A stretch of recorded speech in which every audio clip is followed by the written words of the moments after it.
ketemu lagi dengan saya Asna78 pada hari ini tanggal 5 Mei 2022. Upload saya kali ini tentang kelanjutan video saya di tanggal 24 Februari 2022. Kalau teman-teman masih ingat judulnya yang Lesson of Life, My Life Begins at 42. Jadi ini tentang perjalanan saya, video ini tentang perjalanan spiritual awakening saya. Nah, sebelum lebih detail, kali ini videonya saya ingin bercerita tentang apa aja sih perjalanannya, apa itu spiritual awakening. Jadi supaya lebih paham sebelum kita memasuki tahap selanjutnya gitu ya. Nah, spiritual awakening itu sendiri ada beberapa tahap.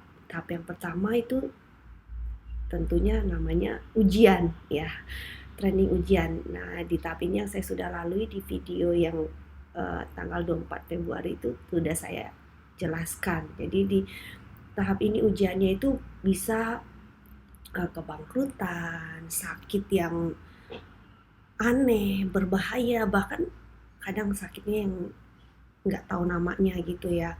Lalu perceraian, semua ujian hidup yang di luar kemampuan kita, kadang kita berpikirnya seperti itu kan. Jadi seperti kalau bagi orang tuh ujian hidup, tapi bagi pelaku spiritual awakening ini adalah tantangan ya. Jadi tantangan yang harus kita hadapi.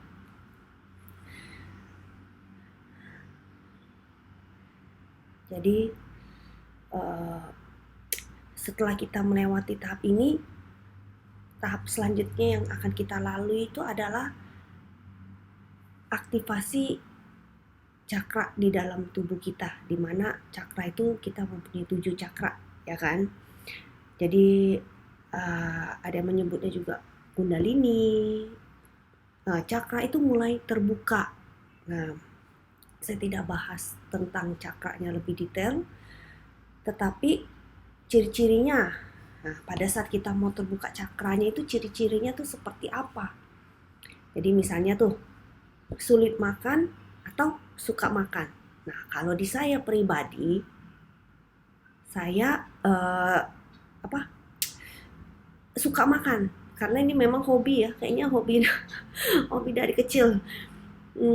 Makan apapun di mulut saya itu enak, semua makanan enak. Terus saya jadi suka yang hambar-hambar. Jadi masak saya suka yang hambar, saya kasih sedikit rasa karena saya merasakan di luar sudah makan dengan full ya.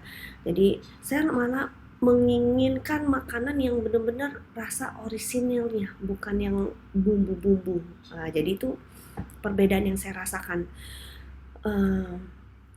Lalu saya juga suka makan yang menurut saya itu dulu makanan yang saya tidak suka. Jadi misalnya ubi, singkong gitu kan. Menurut saya tuh itu dulu nggak enak ya. Terus kayaknya walaupun saya tahu itu sehat, tapi menurut saya nggak enak. Tapi dalam fase ini saya suka loh. Saya mencari-cari yang makan seperti itu. Oatmeal, aduh dulu saya paling benci banget kalau disuruh makan oatmeal karena image saya kayak orang sakit. Terus oatmeal kan geli ya, kita ngelihatnya begitu nggak ada rasa. Saya udah coba berapa kali juga nggak doyan. Di fase ini saya doyan, perasaan saya tuh enak, rasanya tuh kok enak ya, kok selama ini kok lu makan nggak enak gitu kan.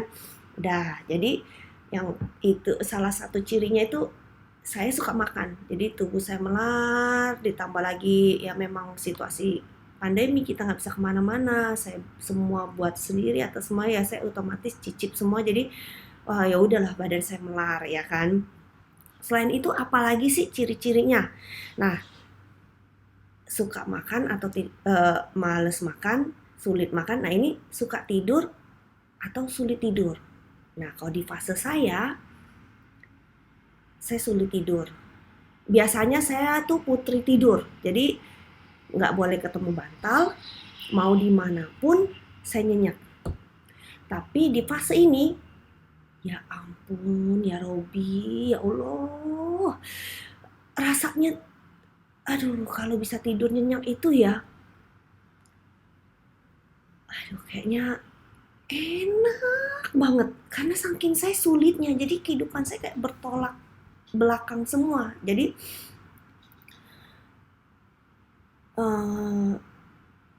siang pun kalau orang bilang enak ya lu bisa tidur, karena kan saya pasti rajin tidur.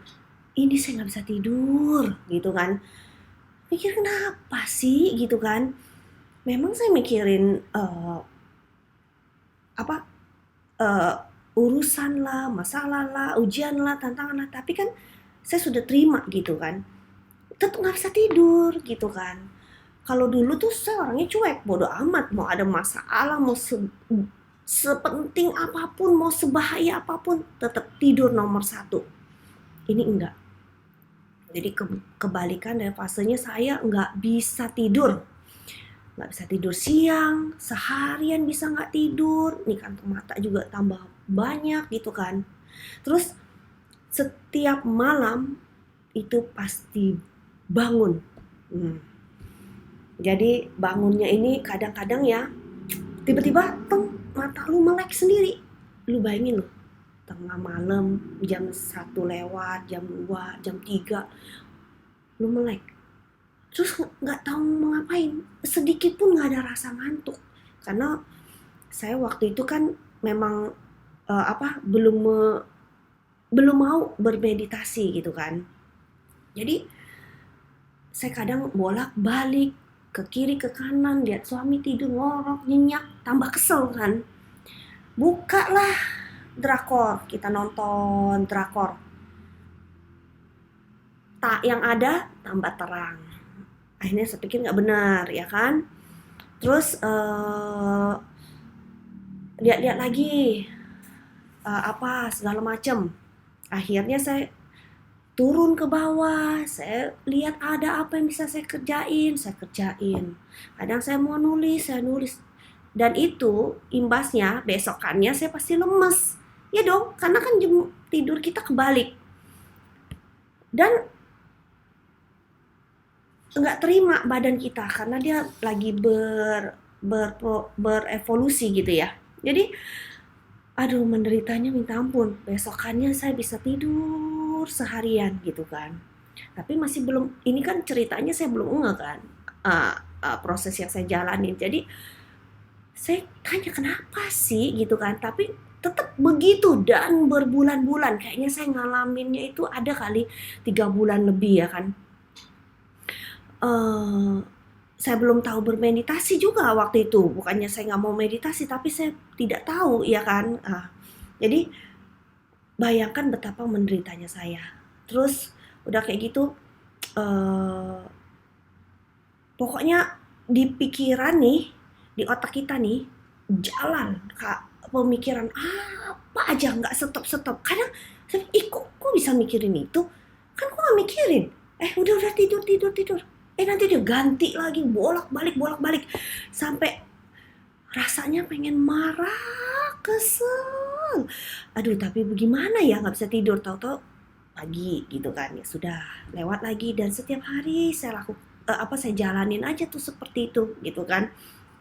Nah tapi di lewat dari itu masa lewat awal-awal, selebihnya saya sudah nggak, badan saya sudah seperti biasa. Jadi mungkin dia sudah terbiasa dengan perubahan. Kalau yang besokannya tepar, akhirnya saya seperti biasa aja.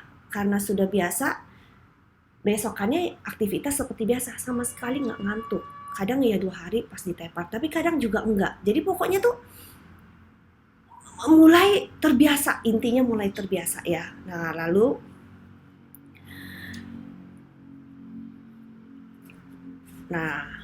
tidak suka banyak barang. Jadi kalau namanya wanita, pergi lihat yang sale, apalagi nggak di Topet, Shopee, itu semua banyak kan barang yang lucu-lucu kan ya. di fase ini kalau di saya nggak suka banyak barang. Rasanya tuh barang saya kok banyak banget, kok sumpek banget gitu ya.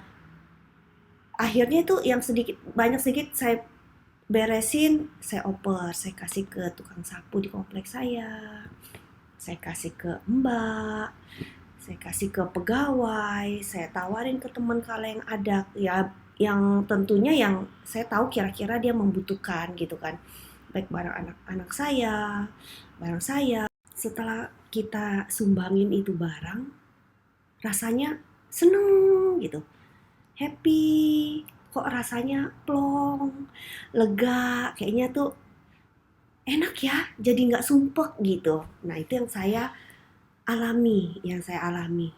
Nah lalu ada lagi, selain itu saya juga mengalami fase tidak suka berolahraga.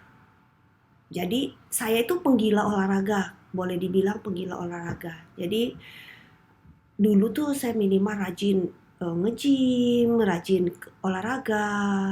Nah ini juga berhubung karena memang pandemi ya, terus juga uh, badan makin gemuk, akhirnya makin males bergerak, makan terus mungkin itu penyebabnya jadi saya tambah males. Tapi bawaannya tuh pengen uh, ngapa-ngapain mau, tapi olahraga saya mendadak nggak suka gitu. Kayaknya tuh capek banget. Saya pernah coba buka YouTube, saya ngikutin gitu ya. Biasanya kan bisa-bisa aja, ini baru separuh, belum separuh udah saya matiin.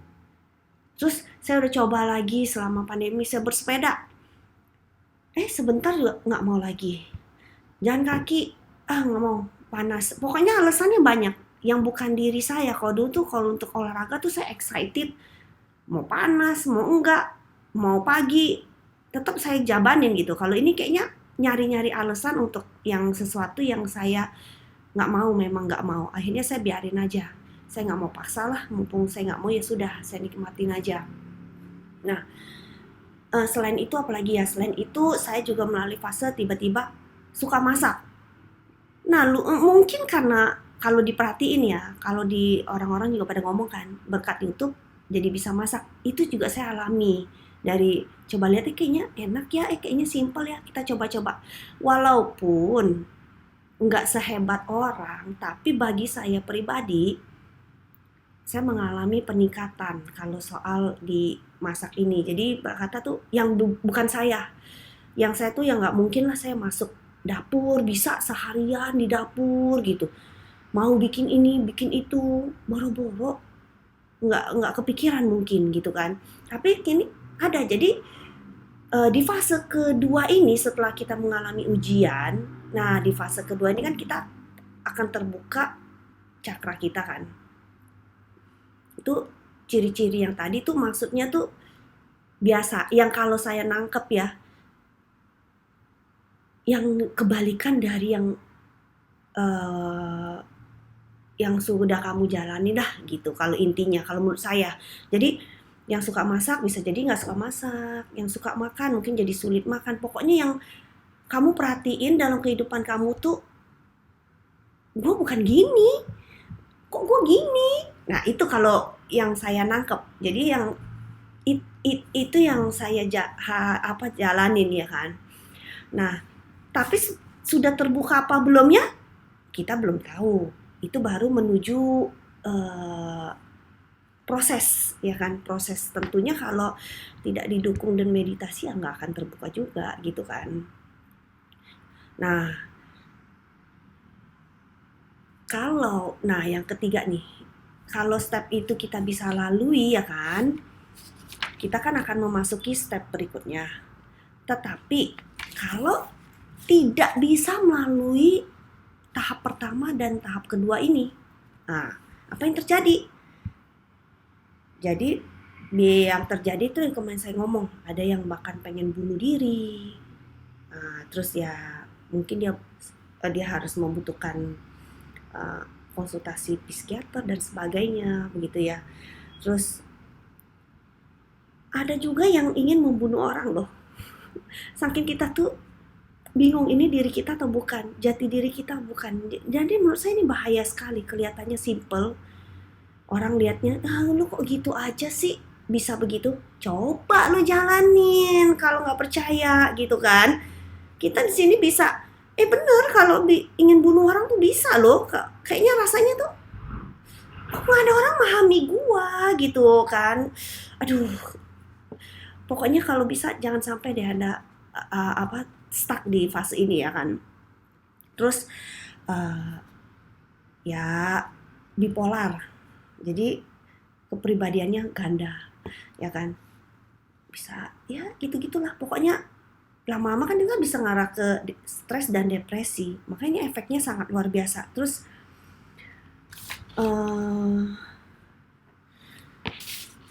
jadi kalau pada saat kita di sini, ingetin lagi, ini adalah proses spiritual awakening. Hadapi, terima, jalani. Jadi kalau kita mau sensitif, ingat, ini proses spiritual, kita jadi lebih sabar gitu kan. Jadi nggak langsung emosi meledak misalnya kan.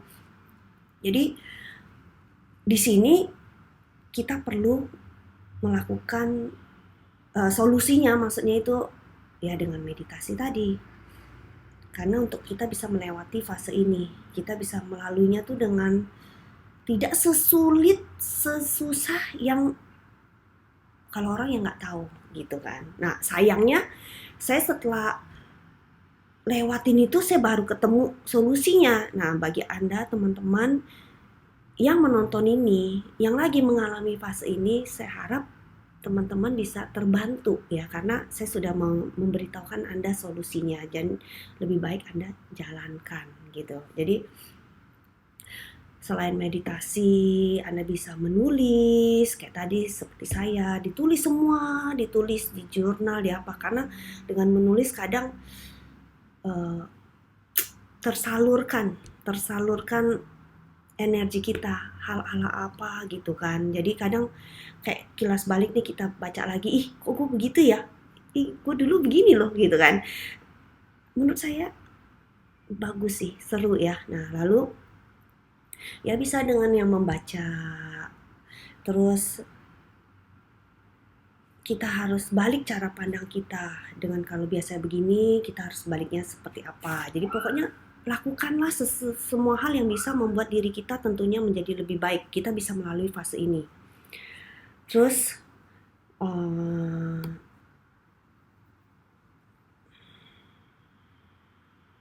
nah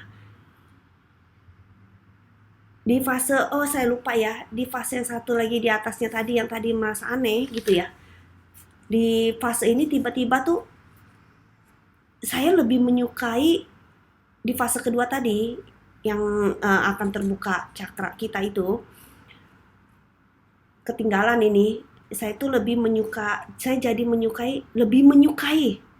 hal-hal yang berbau mistis. Percaya nggak percaya, memang dari dulu saya, kalau di video saya berikutnya kan saya sudah ngomong, memang saya suka nonton horor atau apa, tapi itu hanya sebatas film yang menurut saya tuh, maksudnya tuh lu bosen kalau nonton yang drama setiap hari, lu mau sesuatu, jadi lu suka yang fantasi, yang horor, pokoknya yang lu nggak tahu gitu kan. Nah tapi yang saya rasakan di fase yang kedua ini tuh beda. Saya benar-benar menyukai mistis loh, maksudnya agak nyeleneh sebenarnya ya, kesannya tuh lu kok jadi ini, jadi dikit-dikit saya kaitkan dengan mistis. Misalnya pas saya terbangun tengah malam, kok ada suara gagak hitam lagi di depan rumah saya loh, saya arahkan ke mistis. Dan kadang-kadang ya itu lagi, kembali lagi memang benar gitu kan kadang-kadang. Jadi ya sudahlah, saya jalanin aja. Terus misalnya saya jadi menyukai tarot, saya jadi menyukai astrologi, saya jadi menyukai yang membaca garis tangan. Memang selama ini karena selain sudah terbiasa karena orang tua, tapi kalau ini saya benar menyukai, saya merasakan sendiri perbedaannya gitu. Dan nggak tahu kenapa gitu ya, memang saya menyukai. Kalau dulu tuh hanya sebatas saya penasaran kok dia bisa tahu, terus atau apa, tuh jadi penasaran, menemukan hanya ingin menemukan jawabannya. Nah kalau di sini saya nggak perlu jawabannya, tapi saya menyukai melakukannya dan saya senang aja. Saya nggak perlu lagi jawaban. Nah itu perbedaan yang saya rasakan. Karena saya melakukannya memang dari senang. Kalau dulu hanya, kok dia bisa tahu sih? Kebetulan kali. Atau apa ya. Jadi hanya pengen tahu.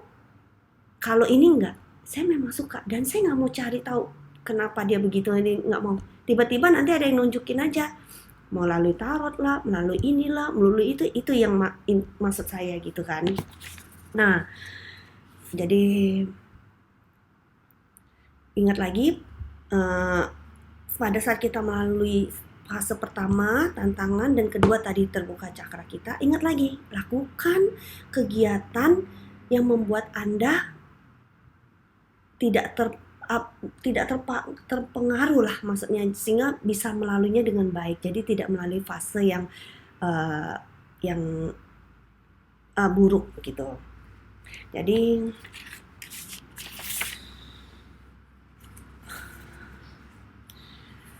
maksudnya tuh jangan sampai seperti saya bertanya-tanya, nggak tahu jawabannya, akhirnya kesel sendiri, marah sendiri gitu kan. Nah saya harap sih ya mungkin bisa membantu. Nah abis itu fase apa sih kalau kita di saat seperti itu biasanya kita tuh bisa merasakan kehadiran spirit guide kita loh. Atau kita, kalau orang sih ngomongnya tuh menemukan higher self kita, tapi untuk saya pribadi saya belum bisa menemukan higher self saya. Tapi kalau merasakan kehadiran spirit guide kita, itu saya sudah merasakannya. Ya mau percaya mau enggak gitu ya, tapi maksud saya tuh ciri-cirinya tuh misalnya bulu ya, entah dari mana gitu, bisa tiba-tiba ada nyamperin saya sendiri gitu. Dan ini saya ada yang kedua tiga. Nah di buku saya sudah ada catat.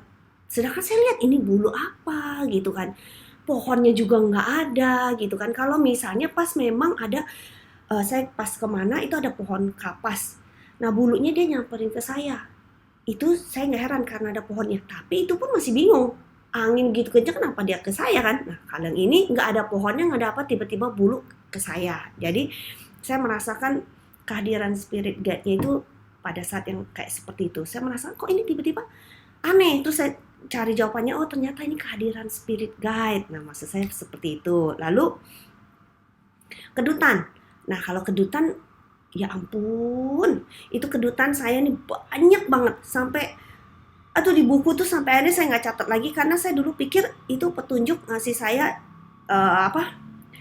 arti apa petunjuk gitu ya. Ternyata itu memang hanya kehadiran spirit guide aja. Dan itu di catatan saya banyak sampai sekarang tuh udah nggak ceritanya. Tapi hanya sesekali. Kalau sesekali itu saya merasa kadang ya itu mungkin dia memberitahukan bahwa dia masih hadir, dia masih mendukung saya, menunjukkan jalan ke saya gitu kan.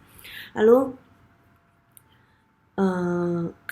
melihat angka kembar. Jadi kalau melihat angka kembar ini sebelumnya videonya udah duluan malah saya uploadkan. Padahal harusnya step by stepnya sih seperti ini gitu kan. Tapi karena waktu itu saya belum tahu mau bikin apa, konten saya ini tentang apa, jadi yang kepikiran tuh angel number dulu.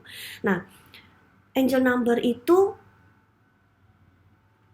dilihatnya dengan tanpa yang kita sengaja ya, bukannya dengan kita mantengin itu jam, kita ngeliatin sampai dia lewat tank 11 itu mah nggak ngefek kalau menurut saya gitu. Jadi ini yang kita biasa aja, kita cuek aja, kita berkegiatan seperti biasa, terus tiba-tiba lu nggak mau nengok, bukan sengaja tujuan mau nengok jam, terus lu ketengok 11. Nah kayak gitu maksud saya. Jadi bukan yang bener-bener lu itu mah nggak usah di ngomong ya, semua orang juga bisa ngelihat ya kan. Nah jadi banyak kalau di saya misalnya drakor, saya lagi nonton drakor tiba-tiba dia keluar tuh angka 0.00. Misalnya yang saya nih ya, dia operasi selesai di jam 0.00 atau mulai 00, saya lupa deh waktu itu. Oh, ternyata itu.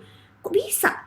Nah, lalu dari supermarket, kadang kita ngeliatin, biasanya kan kalau kita dapet bon atau kwitansi pembayaran struk itu kan kita biasa aja kan langsung masukin dompet gini gini gini gini atau lihat sekilas. Kali ini uh, begitu banyak kita bolak-balik beli segala macam, biasa aja sekali pas kita pengen lihat engine number kayak gitu. Jadi ya di pom bensin, terus yang paling sering saya kebanyakan lihatnya tuh sebenarnya plat mobil orang ya. Jadi plat mobil orang tuh lucu-lucu, bagus-bagus gitu kan. Jadi kok banyak juga yang kembar gitu kan. Jadi pokoknya di sekeliling kita tuh banyak sekali yang bisa menunjukkan. Nah, itu yang yang saya rasakan ya kan kehadirannya. Terus lalu mimpi. Nah, ini mimpi. Mimpi di video saya kan saya sudah sebutkan ya, mimpi saya. Mimpi saya banyak dari yang aduh, menurut saya nggak masuk. Ya mimpi pasti nggak masuk akal sih. Tapi ya mimpi saya itu sangat-sangat detail loh. Seperti lu bener-bener ngeliat. Nah, itunya maksud saya. Intinya kalau perbedaan di fase ini bukan mimpi yang biasa. Kalau orang cuma mimpi kan paling dia ingatnya cuma dari cerita besar, hanya garis besarnya gitu. Kok saya enggak? Saya bisa ingat warna, bentuknya, ceritanya, bahkan sampai ada yang 3 fase nyambung mimpinya. Terus ada yang mimpi diulang-ulang, pokoknya banyak sekali ya kan. Ya untuk sekarang udah nggak sesering dulu, tapi saya kan cerita ini fase yang saya kan. Nah, itu mimpi saya banyak sekali. Nah, lalu saya juga yang ininya tuh bisa mendengar bisikan. Jadi tiba-tiba nih kita nonton ya, saya lagi nonton nih drakor misalnya gitu kan. Duduk ya kan depan TV di kamar saya. Tiba-tiba di sini, nging. Kadang nging aja sih, kadang nging gitu kan. Terus ada yang bener-bener kayak ngomong, walaupun nggak lama, paling cuma berapa detik gitu.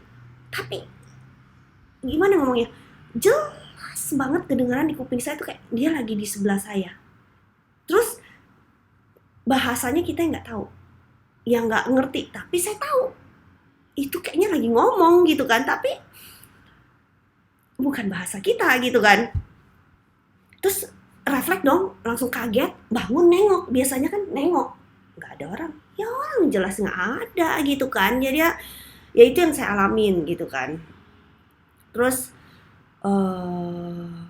saya juga pernah nih, ya pokoknya di sini selain maksudnya itu maksudnya kita mengalami hal-hal yang di luar logika, nah, gitu. Yang fase keempat ini kan, baik itu yang baik itu juga yang buruk kalau menurut saya ya kan. Jadi di fase keempat ini mulai merasakan, kalau mungkin ada yang mungkin bisa melihat, saya belum, saya baru mulai merasakan doang, belum bisa melihat sampai sekarang. Jadi saya tidur, itu juga saya tiba-tiba tuh kaki saya jelas banget dipindahin. Bukan saya pindahin sendiri, orang kita lagi nyenyak-nyenyaknya, tapi kita tahu loh kaki kita kayak mindahinnya bukan kayak kita geser, diangkat, dipindahin. Terus lu jadi kebangun. Nah, gimana lah ngomongnya ya, kalau yang nggak ngalamin sendiri mungkin dianggap bohong banget gitu ya. Tapi ya itu yang saya alami gitu kan. Saya bener-bener berasa banget dipegang, berasa diangkat, berasa dipindahin. Nah, intinya begitu. Bukan saya yang mindahin sendiri, ya kan. Cuman satu kali, ya kan. Lalu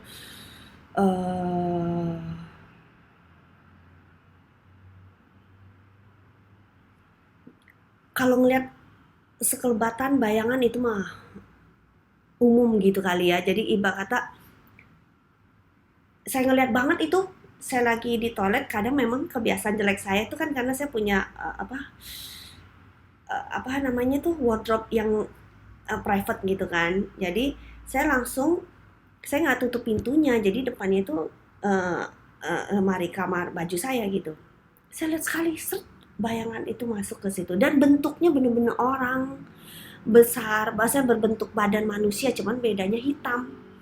Dia lari sebret begitu. Nah, jadi yang seperti itu yang di fase keempat ini yang saya um, alami, ya, yang saya alami.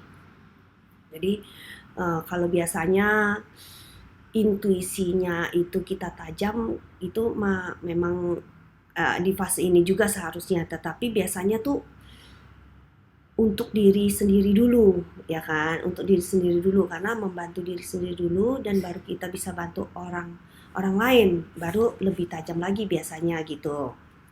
Nah, lalu di fase kelima itu apa sih? Fase kelima itu kita mengenal identitas energi, ya. Jadi kebangkitan diri, jiwa maskulin dan feminim, yin dan yang. Nah, kalau ini sih saya dari kecil sudah alami. Maksudnya tuh begini, mengenal identitas energi tuh apa sih gitu kan. Kalau Anda menyatukan dua tangan seperti ini aja nih, bayangkan Anda sudah merasakan energi. Nah, inilah yang kalau maksudnya tuh belum tentu semua orang bisa. Belum tentu semua orang bisa merasakan energinya. Nah, kalau saya sebentar aja saya sudah bisa merasakan. Duduk sebentar aja badan langsung hangat, seperti itu contohnya gitu ya. Lalu maskulin dan feminim, yin dan yang tuh maksudnya tuh di dalam tubuh kita itu dalam fase ini tuh biasanya kan terbangkitkan sisi feminim dan maskulinnya, yin dan yangnya. Nah, jadi kalau yang Anda selama ini misalnya Anda itu yang orang pemberani, sangat-sangat maskulin, walaupun Anda feminim, wanita ya, tapi sifat Anda tuh yang tomboy gitu kan. Misalnya saya ini kelihatannya fisiknya wanita, tapi sebenarnya sifat saya tuh tomboy gitu kan. Nah, di fase ini tuh femininnya tuh lebih menonjol, lebih keluar. Nah, kayak gitu maksud saya intinya. Jadi dia membalanskan kita sebenarnya. Jadi tuh dia menunjukkan sisi di luar diri kita. Diperlihatkan semuanya supaya kita tuh menyadari bahwa kita tuh perlu keseimbangan. Kita tuh perlu balance ya. Makanya di situ kita meditasi. Kita tuh perlu balance, membalancekan energi di dalam tubuh kita ini supaya seimbang. Ya tentunya kalau itu yang untuk kebaikan diri sendiri kan. Nah, jadi hal apapun kalau menurut saya yang kalau jumlah porsinya sudah tidak seimbang, tentunya akan memberi dampak yang tidak baik buat kita sendiri. Makanya disinilah dia mengeluarkan sisi-sisi lain bahwa kita tuh harus menyadari loh, kita juga ada sifat kita yang seperti ini, sisi kita seperti ini. Terima. Nah, dan kamu akhirnya bisa membalancekan porsinya gitu. Kalau menurut saya gitu ya. Nah, lalu yang keenam, di fase keenam itu kita adaptasi dan konsistensi, yaitu akhirnya kan kita mengadaptasi perubahan kita sudah dilihat nih sisi di luar dari kita punya apa, dan itu kita kadang-kadang tuh disebut dengan bakat. Jadi banyak bakat yang terbuka. Jadi dari situ kita baru lihat, oh ternyata gue bisa ini loh, oh ternyata gue bisa ini, oh gue gini gitu kan. Nah, inilah yang kita maksud, kita harus menerima kehadirannya. Jadi kita berkomunikasi dengan mereka. Jadi ini banyak caranya, yaitu berhubungan lah dengan mereka, berbicara lah. Terus bahkan yang paling sangat hebat nih, dia bisa melihat hal yang belum terjadi gitu kan, yang akan datang. Terus yang bisa melihat masa lalu atau past life gitu kan. Terus bahkan bisa memprediksi kapan terjadinya gempa, bencana, ya kan. Nah, tapi bagi kita yang yang paling rendah-rendahnya pun kita bisa sedikitnya banyak kita bisa menjadi lebih kreatif, itu juga sudah hal baik buat kita ya kan, di luar hal yang tadi yang saya bicarakan. Nggak usah yang lain-lain, kita menjadi lebih kreatif, memiliki banyak ide ya kan. Nah itu juga udah suatu hal yang baik kalau menurut saya gitu kan. Jadi why not dicoba gitu kan. Nah, terus kalau kita sudah melakukan itu ya tentunya kita merasa diri kita jauh lebih seimbang ya kan, baik dari segi spiritual dan materi ya kan. Terus terang saya belum sampai tahap ini ya kan. Spiritual saya masih berantakan, materi belum ada, belum mendapatkan reward atau hadiah ya kan. Jadi saya belum tahu rasanya sampai fase ini tuh apa ya kan. Apalagi fase berikutnya anugerah ya kan, bisa dari spiritualnya oke, sosial oke, materi oke, pokoknya yang berkelimpahan. Nah ini saya juga belum merasakan, belum mendapatkan lah. Mungkin saya juga ego saya masih tinggi, ya sifat jelek saya juga masih belum banyak yang bisa saya rubah. Jadi mungkin saya juga belum memasuki tahap di tahap yang lebih tinggi gitu kan. Jadi untuk yang kita yang awal-awal, spiritual awakening ini akan terus berputar. Dia sebagai roda yang kayak tidak akan putus gitu kan, gak ada habisnya selama kita belum bisa melewati tahap-tahap itu. Jadi misalnya nih, misalnya kan kita marah, terus kita belum bisa menerima, ya kita berputar aja terus di situ gitu. Jadi sampai kita bisa menemukan jawabannya, misalnya gitu kan, kita bisa keluar gitu kan. Nah begitu kita ketemu lagi, kita tidak secapek berputar-putar. Kalau tadi mungkin 100 kali putaran, mungkin yang berikutnya kita jadi cuman 80, nanti berikutnya lagi 60, 50, sampai kita benar-benar bisa menghandle. Di fase itulah baru kita bisa, kalau baru kita bisa dikatakan kita baru berhasil, baru kita mendapatkan benar-benar keseimbangan spiritual, keseimbangan, dan mungkin materi juga ikut, karena dengan kita itu berubah pasti semua akan berubah ya kan gitu. Jadi nah selain yang paling paham kita sudah mengetahui konsep di sini, proses spiritual awakening itu apa aja. Jadi kalau pertama kan tadi ada ujian tantangannya dulu kan. Yang kedua kita fase yang cakra atau kundalini kita akan terbuka. Ketiga, kalau kita tidak bisa melewati tahap 1 dan kedua, kita pilihannya ya akhirnya terjerumus ke dark circle. Ya itu yang tadi saya ngomong, dark circle itu yang hal-hal tidak baik tadi. Nah, habis itu di fase keempat kita bisa merasakan kehadiran spirit guide kita bisa menemukan higher self kita. Yang kelima, yang kelima, lebih mengenal identitas diri, energi, ya kan? Terus yang keenam, kita bisa adaptasi dan konsistensi. Yang ketujuh, keseimbangan spiritual dan materi. Yang kedelapan, anugerah. Nah, selain diri kita sendiri dalam menjalani fase spiritual ini, tentunya tantangan kita tuh bukan hanya diri kita sendiri juga. Ya dari ada keluarga, dari ada teman-teman, terus komunitas, ya grup-grup lah gitu kan, segala macam. Kenapa? Karena sedikit banyak mereka juga memberikan tekanan kepada kita, dan itulah yang kita harus hadapi, ya kan? Ya kalau kita cerita, nanti ceritanya panjang, kita sendiri aja belum tahu kita nih lagi apa, ada kenapa dengan gua ini, ya kan? Terus kalau kita cerita yang nggak benar, ya sama orang yang tidak tepat, yang ada jalan Anda makin susah. Bukan ketemu yang tepat, malah jadi dia ngaco-ngaco atau apa-apa, kan kita jadi pusing, ya kan? ngomongnya kemana-mana lagi nanti ini segala macam. Kita ngomong aja bisa jadi C, D, E, F, G, ya kan? Jadi tuh akhirnya kita simpan di dalam hati, kita keep sendiri, kita terima aja sendiri gitu kan.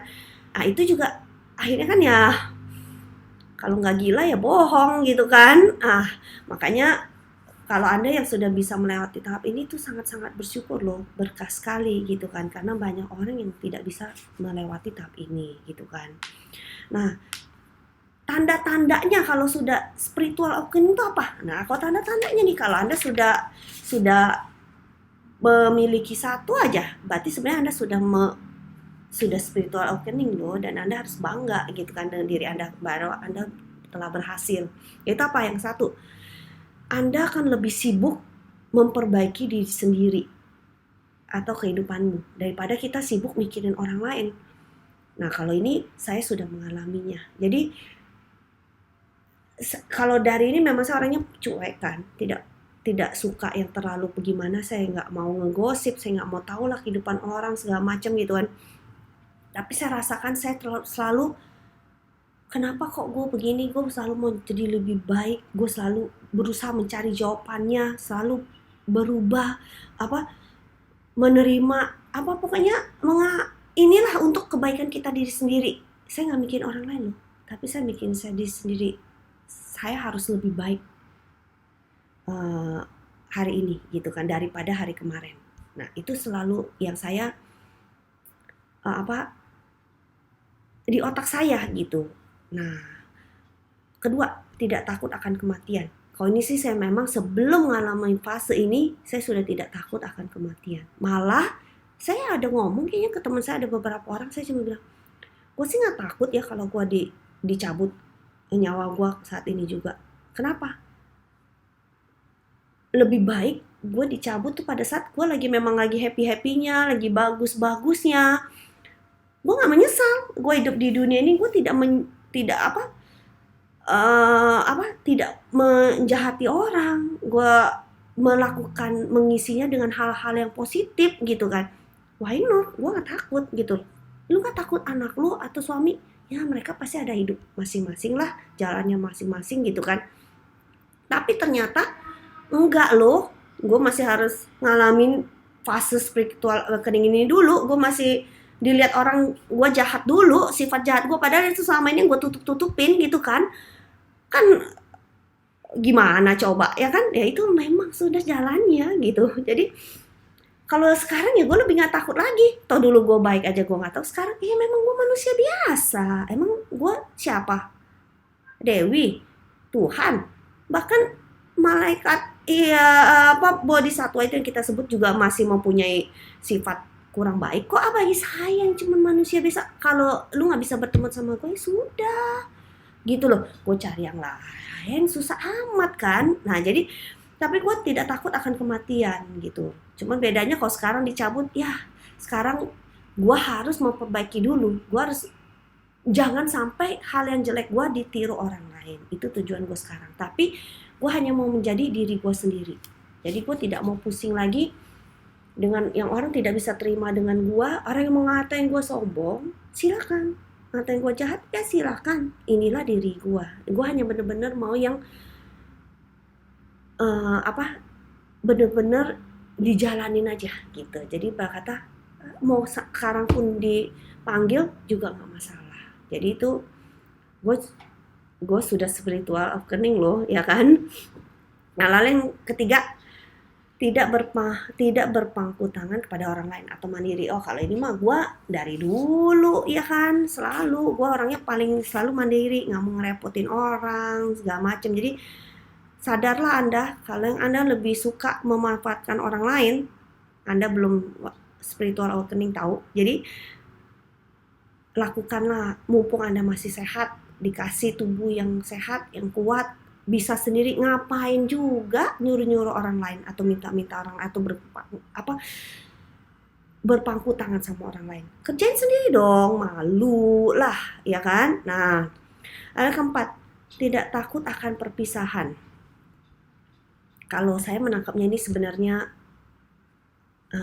kemelekatan ya. Jadi kita sudah bisa membuang kemelekatan saya. Nah, kalau hal ini, kemelekatan itu kan banyak sekali ya. Maksudnya pada semua hal itu kita bisa melekat. Materi, barang, hobi, pasangan, anak-anak, orang tua. Pokoknya kalau Anda menyukai sesuatu sampai Anda tuh nggak bisa menderita dibuat dia, tapi Anda nggak menyadarinya, itu sebenarnya Anda itu melekat. Intinya seperti itu. Misalnya nih ya, Anda beli tas branded lah, ratusan juta, mahal. Terus ketakutan jadinya kan? Takutan. Taruh pun harus di meja, mejanya pun dilapin dulu, ya kan? Tasnya pun sebelum ditaruh dilapin dulu bawahnya, ya kan? Kalau ada apa-apa yang dilindungi tas dulu, bukan kitanya. Nah itu berarti kemelekatan, itu contohnya maksud saya. Dan itu hidup Anda kan nggak tenang. Nah kalau saya pribadi, saya belum bisa ngomong saya sudah spiritual awakening di sini karena begitu banyak saya masih ada lah yang belum kemelekatannya masih ada. Tapi kemelekatan saya tuh yang saya rasakan sudah jauh lebih berkurang. Saya sudah bisa apa? Kalau mau berpisah ya sudahlah gitu. Pokoknya ibarat kata mau barang, mau duit ya sudah, itu belum waktunya, bukan hokinya gua. Nah kayak gitu. Jadi ibarat kata sudah bisa nerima tapi saya belum bisa melalui. Masih namanya masih manusia, ya kan?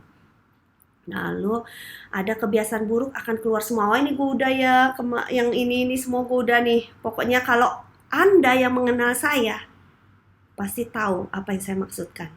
Si Aina itu pantesan lu. Gue kira lu sombong gini, ternyata gini. Itu yang saya nantilah di masa depan itu mungkin akan banyak yang berkata seperti itu pada saya gitu loh. Karena memang hal buruk saya tuh keluar semua. Jadi saya nggak mau pakai topeng lagi, inilah saya. Yang mau berteman dengan saya terima kasih. Yang nggak mau juga itu hak-hak kalian. Saya kan nggak bisa memaksa orang untuk menyukai saya. Dan saya pun juga tidak mau dipaksa untuk menyukai Anda kalau saya tidak menyukai, ya kan? Nah, jadi kita impas. Jadi jangan sampai ada dusta di antara kita, ya kan? Itu aja sih, so simple, ya kan? Hidup itu simple aja. Nah, terus yang keenam, menyadari uang bukanlah sumber kebahagiaan. Ini saya belum lewat. Kenapa belum lewat? Ya ampun, kalau di posisi saya sekarang lagi menggila-gilai uang nih. Aduh, bener-bener masih di bawah tekannya, kemelekatannya uang nih saya di fase ini sekarang. Saya lagi berjuang untuk itu, karena pada saat kita ada, hal ini mungkin biasa aja. Bisa gitu kan, tapi pada saat Anda nggak punya, Anda lagi di posisi down-downnya, banyak utang, coba bisa nggak? Itu aja. Kalau memang bisa Anda hebat. Kalau saya memang saya belum bisa. Saya tahu, tapi saya belum bisa. Dan saya lagi berusaha. Dan semoga saya cepat bisa melaluinya ya. Jadi, dan jelas ini membuat saya nggak tenang, menderita banget loh. Kita sangat tergantung, itu menderita sekali, ya kan? Nah, terus yang ketujuh, saat mengalami masalah atau kemandekan atau kemunduran, itulah saatnya untuk belajar hal yang baru. Ini saya sudah menerima logika saya, sudah diarah-arahkan deh pokoknya semua untuk supaya saya menerima, tapi saya masih setengah hati kayaknya nerimanya gitu ya. Kenapa sih orang harus dibikin susah dulu untuk belajar hal baru, untuk mendapatkan hal baru? Kenapa? Maksud saya, kenapa nggak bisa langsung aja dikasih? Nah, misalnya kan kayak orang suka bilang, setelah badai kita baru bisa melihat pelangi, ya kayak gitu-gitu tuh. Keindahannya, kenapa sih pelangi itu nggak keluar aja? Kenapa dia harus nunggu badai dulu gitu kan? Kenapa sih orang kalau nggak berantem, dia baru nggak bisa jadi lebih mesra gitu kan? Biasanya kan abis berantem dia lebih mesra. Lahirlah anak kedua atau anak ketiga, anak keempat gitu kan? Nah, jadi kenapa sih gitu ya? Ya itulah proses kehidupan. Ini saya masih yang setengah hati senerimanya. Saya masih berpikir mungkin ada cara lain gak sih yang tanpa kita harus mengalami ini semua, tapi kita bisa mempelajarinya gitu. Nggak perlu kita harus ngalamin dulu, lu dibuat susah kayak gini, lu punya utang dulu, lu baru bisa tahu uang bukanlah sumber kebahagiaan.